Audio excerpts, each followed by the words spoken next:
I think there are two reasons why I wanted to write this book now. And probably the most important one is that we are at a stage where a lot has been written about the Cold War, but it is in pieces. It is about different aspects of the Cold War on a global scale. And what I try to do in this book is to take some of that wonderful literature and some research that I've done on my own and put that together in an overall syncretic account.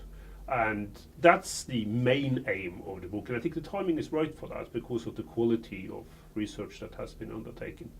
And then secondly, there is the overall availability of sources. So only a few years ago, it was really hard to get at some of the materials that I've been using for writing this book because they were still classified, they were still secret, or they were held in archives where there simply was no access whatsoever. So it's those two things coming together that makes it possible to write, I think, a very different kind of book about the Cold War now from what you could only a few years ago. So what I try to do in this book is to put the Cold War within a broader perspective of 20th century international history. And I want to look at this not in the usual way of taking some starting point in the 1940s when the Soviet Union and the United States had a falling out, and then going up to Gorbachev and the 1980s. I wanted to put it within a framework that looks at it in terms of how 20th century history, really from the latter part of the 19th century, developed first and foremost in terms of ideological divides.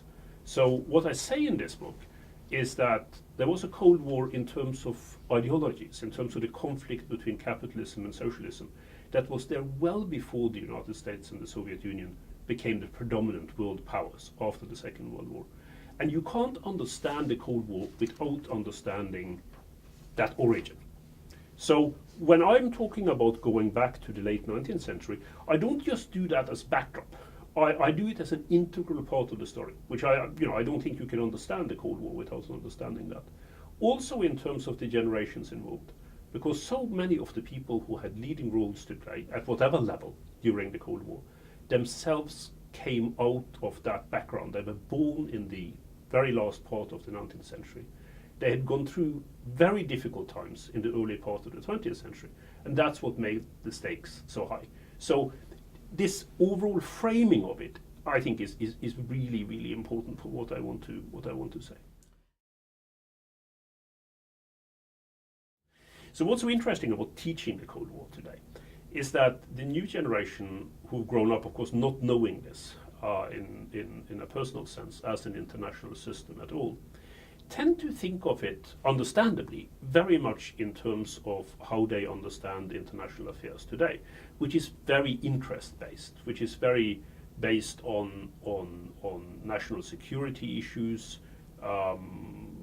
oriented very much towards the state that they come out of. It's very hard to understand the ideological intensity of the Cold War. It's also difficult to understand, I think, how high the stakes were, the kind of risks that people were willing to take during the Cold War in order to further their own positions. It was a battle for the future of the world. And given what I said earlier on about the interests that people had in securing that their ideological alternative actually won, based on how things had really not worked in the early part of the 20th century, that intensity is very hard to understand from today's perspective. So this is part of what I'm trying to do with this book, is to speak to a generation that hasn't really had any practical experience whatsoever with the Cold War and say, look, things may seem very chaotic today in terms of international affairs, even very, very dangerous. But in many ways, it pales in comparison to what was the situation when you had two nuclear-armed superpowers coming up against each other, both willing to take exceptional risks with the future of the world in order to make sure that their ideological alternative came out on top. So I think the current conflicts between the United States and Russia and rivalries between the United States and China are connected to the Cold War. Not in the sense that they are direct continuations of the Cold War in itself. I don't think that's true. A lot of people today are talking about a new Cold War between the United States and Russia. It's a conflict, but it's not a Cold War. Because Russia is not important enough for that in terms of the international system, but even more importantly, because Russia does not have the ideology, the anti-capitalist communist ideology that fueled the Soviet Union into becoming a global power. But that said, it is clear that on the Russian side and on the Chinese side, much of the thinking is connected to how the Cold War ended. Putin's regime feel that they were marginalized, that they were isolated by the way the Cold War ended. Putin himself never tires of saying that the end of the Cold War and the dissolution of the Soviet Union was a geopolitical catastrophe. And of course, if you see it from a perspective of someone who grew up in what used to be the other superpower and is now, at best, in terms of his thinking, a regional power within Eurasia, it's not hard to understand that perspective. And likewise in China, this idea that the Chinese have to have something of their own that they present, which we hear with the meetings that are happening in the Communist Party at the moment, also very much goes back to the Cold War. I need to distinguish what they do from what the United States as a predominant power does.